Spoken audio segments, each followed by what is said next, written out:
At 11:42 p.m., my sister texted me, "Avoid attending your mother's retirement celebration.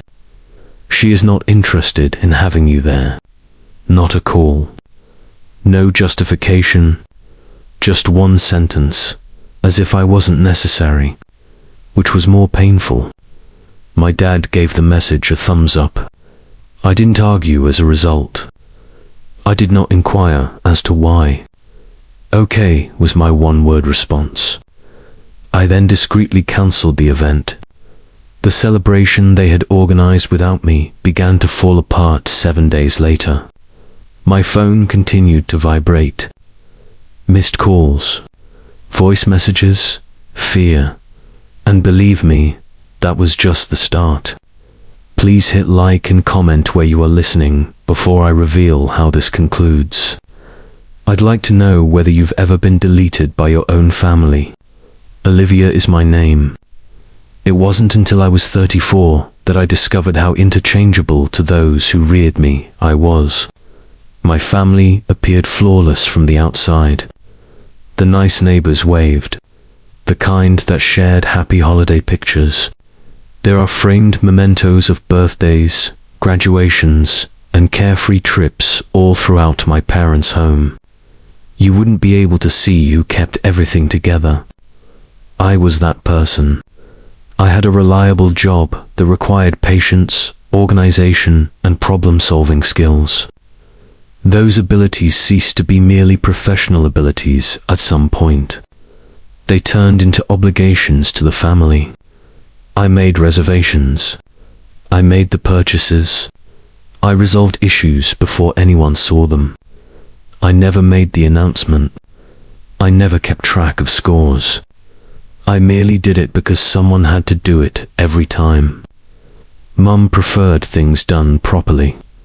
My father preferred a tranquil environment. What about my younger sister? She enjoyed being noticed. The endearing one was her. The noisy one. The one whose blunders were constantly blamed on stress, passion, or bad timing. I was irresponsible if I broke anything. It was amusing if she did. That remained the same. It simply matured and dressed more elegantly. Everyone agreed that my mom's retirement had to be spectacular when she announced it. My sister had big dreams. My father desired something simple, and for some reason, the planning fell to me without a word. I didn't voice any complaints.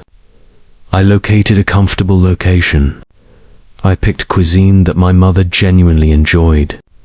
As usual, I handled the payments discreetly. I didn't anticipate compliments. I never did. I simply expected that I would be present. I was thinking about an old picture while I was making plans, faded along the corners. When I was younger, my mother and I were in the kitchen. Her apron was awry when she laughed. I was struggling to keep my balance while holding her hands when it dawned on me. For my entire life, I had been holding everyone up. And when I finally let go, everything began to tumble. In that picture, she was grinning as if nothing could possibly go wrong. I was unaware of how firmly I had been onto that picture. Perhaps there was a part of me that thought this celebration would bring us back to that time, before everything was transactional. The night my sister texted me, that illusion remained intact. It broke, because it forces you to face a question you've been avoiding your entire life when someone tells you not to attend a party you've planned. Was I just helpful, or was I family? Long after I put down my phone, that question was still with me. The days that followed were peaceful, yet it remained with me. The message was sent late, at the hour when good things never happen. I was at home. By the door, shoes kicked off. One lamp is on. The remainder of the space is dark. On the coffee table, my phone buzzed once. I took my time getting it. I didn't do it very much anymore. On most evenings, It was just background chatter, reminders, and thoughts I already had. Then I noticed the name of my sister. It was a brief message. No salutation, not a gentle touchdown. Avoid attending your mother's retirement celebration. She is not interested in having you there. I spent more time staring at the screen than I would care to acknowledge. Long enough for my imagination to search for something that didn't exist. A joke, a miscommunication, anything that reduced the pain. My sister had always been direct. However, this wasn't direct. It was accurate. Then there was another line. The message appealed to Dad. The words themselves didn't land as hard as that detail. My dad has always described himself as impartial. He thought that being silent was a sign of kindness. As a child, he would sit at the end of the table and watch disputes take place all around him. Occasionally nod. Don't say anything that could upset the tranquility. That used to indicate to me that he was fair. I had a new understanding now. It indicated that he felt at ease letting someone else take the fallout. I put down the phone. I felt a tightness in my chest, but not terror, clearly, the kind that appears when denial eventually runs out of justifications. I refrained from crying. I didn't pace. I didn't compose a self-defense paragraph. Cool was the only word I typed. I then turned on my laptop. There was still the email confirming the venue. Earlier that day, I had checked it to make sure everything was in order. I immediately began dismantling what I had created, one cancellation at a time. Every click was flawless, silent. I'd always been efficient. There was no dispute over the payments. There was no resistance from the contracts. One by one, they disappeared as if they had never been there in the first place. It wasn't what I did that shocked me the most. It was my sense of serenity. I waited the following morning for an apology, a call, even a clumsy explanation. Nothing appeared. The day was filled with silence. Next comes the next, and that kind of quiet response to inquiries without using words. They were not perplexed. There was no disagreement between them. They just thought I would take my place again. The messages began a few days later. I was accused of being theatrical by my sister. My mother questioned why there was no progress. Nobody inquired about my well-being. Nobody brought up what had been said to me. They talked as though I had ceased resolving the issue rather than what they had done. The change took place at that point. Not very loud. Not very dramatic. Just a calm comprehension resting in my chest. This would never end if I continued to take on the role they had given me. Another event would inevitably occur. One more bill. Another line was crossed and dismissed as belonging to the family. I didn't rush to get closer for the first time. I left it open. I had a feeling that this wasn't the worst thing they could do. And I was correct. There was no ceremony on the day of the celebration. My body was still programmed to tackle problems that were no longer mine, so I woke up early out of habit. I briefly reached for my phone. I then came to a standstill. Nothing needed to be checked. There are no confirmed schedules. There are no last-minute mishaps to resolve. I drove in the other direction of my folks' house. I spent the morning in a neutral, peaceful area of the city where nobody knew my last name. There, the air seemed lighter, as if I were renting a life with no expectations for me. On the table next to me, my phone remained face down. I knew what was going on without having to look. I had a vivid picture of it. Visitors arrive perplexed. My sister is fumbling. My mother insisted that this was exactly what she wanted, grinning excessively. The kind of anarchy that only emerges when the person who is keeping everything together discreetly withdraws. A communication from a relative arrived in the middle of the afternoon. Nothing to say, just a picture. The celebration was now taking place in the garage. On the concrete, folding chairs were positioned haphazardly. A banner leaned against the wall, its lettering twisting as if they had given up in the middle. I personally followed up with half of the visitors, but they weren't present. Most likely, they thought the entire event had been cancelled. Holding a store-bought cake as proof that she had tried it, my sister stood in the middle. She didn't look proud. It was tight. Doing calculations. I switched off my phone. The calls began that night. My sister was the first to criticize me, accusing me of wrecking everything. After that, my mother started asking for clarifications, as if she were confused. My dad even made an attempt once, leaving a lengthy message without actually saying anything. Nobody inquired as to why I felt hurt. All they wanted to know was why it wasn't functioning. My sister texted me a few days later, as if nothing had happened. A family meal was scheduled. I ought to quit being so immature. Return, make it right. I didn't respond. Soon after, I was going to be out of town for a few days on a work trip. I requested my folks to care my dog while I was away, against my better judgment. He cherished their yard. It was only temporary, I reminded myself. Under control, secure. As soon as I returned, I sensed a problem. Don't bark. There's no clack of nails on the ground. There was no familiar weight on my legs. By herself, my mother opened the door. She refused to look me in the eye. She declared, "He's gone." I briefly believed that she meant he would flee, that an accident had occurred. My chest constricted.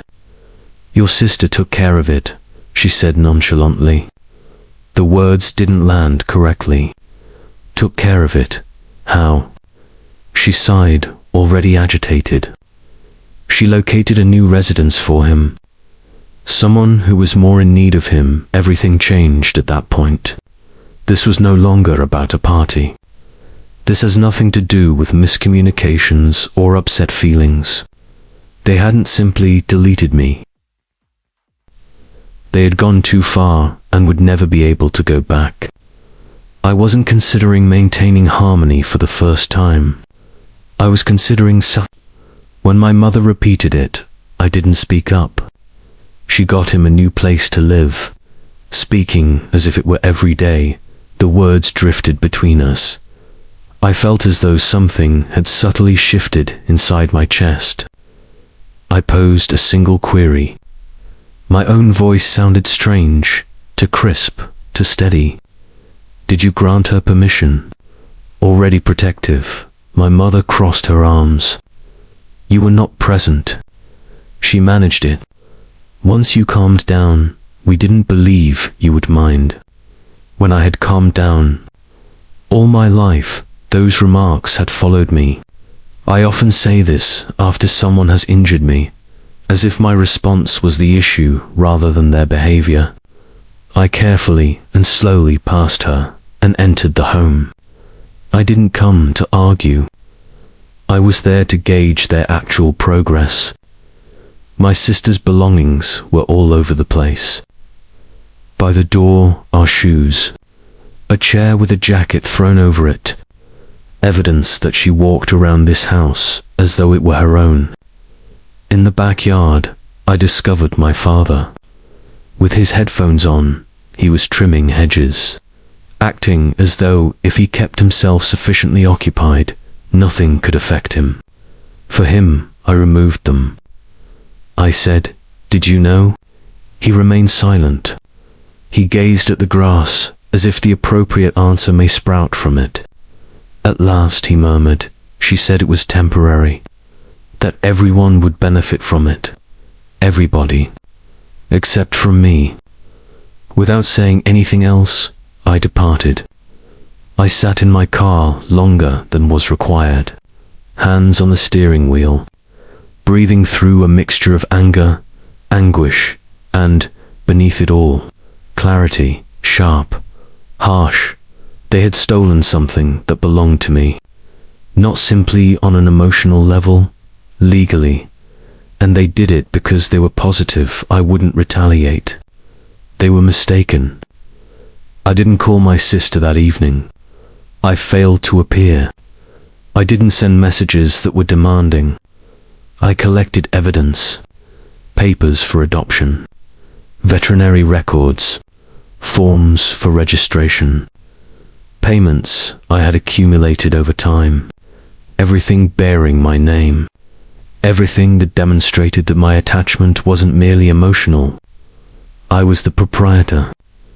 I made one call the following morning, not to relatives, to someone whose role was to enforce the rules that everyone else believed didn't apply inside a family. Rather than to maintain harmony, I calmly described the circumstances. Don't be dramatic, just the facts. While I was out of town, my dog was sold without my permission. A pause, then. That's not a family problem. That is lawful. For the first time in years, it was like breathing clean air.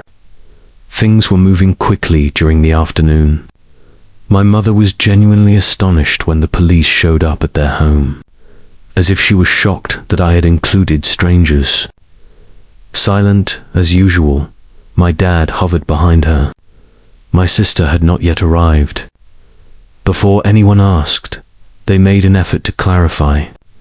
She's exaggerating. There was a miscommunication. We were merely attempting to assist. After listening courteously, the cops turned to face me.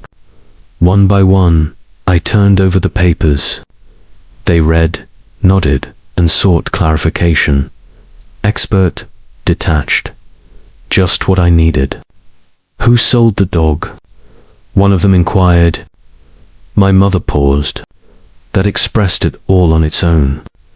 Your sister, she said at last. Now, where is she? She is en route. My sister grinned as she came into the driveway. She had spent her entire life using that self-assured, endearing smile to diffuse tension. Then she noticed the uniforms. Her smile wavered. Her eyes darted between us as she inquired, "What's going on? Did you sell a dog that doesn't belong to you?" asked a composed officer. She sneered. I put him in a new home. It was the proper course of action. Did the owner give you permission? She rolled her eyes, opened and closed her mouth. Drama. She believed she would get away with it. That was the time. Not after the officer went over the regulations. Not when the documents were released. They put her in handcuffs when she realized her typical self-assurance wasn't working. My mother let out a scream. My father yelled that we could discuss this, that it wasn't required, and that this was family. The cop didn't even give them a glance. You do not have the right to sell someone else's property just because you are related. I didn't feel victorious. I had no desire for vengeance. I was at ease. Even so, procedural. I answered prepared questions while sitting on a plastic chair with my hands folded. They wanted to know how much she had sold him for. A tiny quantity, as if he were merely a convenient thing to be moved. They asked whether I wanted to file a complaint. I requested the night to reflect. My phone was inundated with texts that night. I didn't read or listen to voicemails. When I returned home, my flat was excessively quiet because there were no paws scuffing the floor. I had a bad night's sleep. I received the call the following morning. They had located him. He recognized me as soon as I entered the station. His entire body trembled as he ran so quickly. I fell to my knees and encircled him with my arms as I inhaled that comforting aroma, re-establishing my sense of reality. I filed a complaint. My parents were most taken aback by that. They believed that regaining him would be sufficient. That, as usual, I would accept the victory and make amends. However, this had nothing to do with punishment. It has to do with a line. My sister used the judicial system to make amends. I'm not sorry. Just resentment. Just assign responsibility. My mother left a voicemail that evening. First calm, then furious, then desperate. I was choosing to walk away from the family if I didn't drop everything, she stated. I removed it, because that wasn't a threat for the first time. It was an affirmation. They had created a family that would only function if I kept quiet. And I had had enough of being silent. After that, the house felt different. Not empty, but quieter.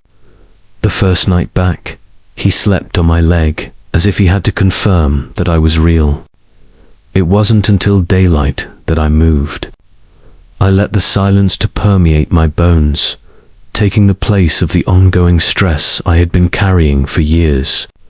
The legal portion concluded. The right procedures were followed for restitution. No sincere discussions. No excuses. No shaky late-night calls. Just distance, unquestionable, distinct boundaries. I replaced the locks, updated contacts for emergencies, removed names that were present by default rather than out of trust. It was odd how easy it was. How long had I put off doing something so important? My parents did not visit. My sister didn't get in touch. This time, the silence felt different. Not a penalty. A logical result of limits eventually being upheld. I continued to work. Making dinner, in fact, I had fun. Walking for extended periods of time. Preventing myself from preparing for the next request. I pondered about the celebration for a few evenings. Regarding the text, about how effortlessly they had erased me. I would then glance down. I can feel the warm weight beside me. And keep in mind the reason I stopped allowing them. Peace doesn't make noise. It simply remains. I used to believe that love meant putting up with everything your family threw at you. I've learned better now. If the cost of belonging is pain, then it's control rather than love. Being self-centered does not equate to cruelty. You become honest as a result. You're not alone if this story speaks to you. Post your opinions in the comments section. Please let me know where you are listening. For more authentic tales of borders, treachery, and silent justice, click subscribe.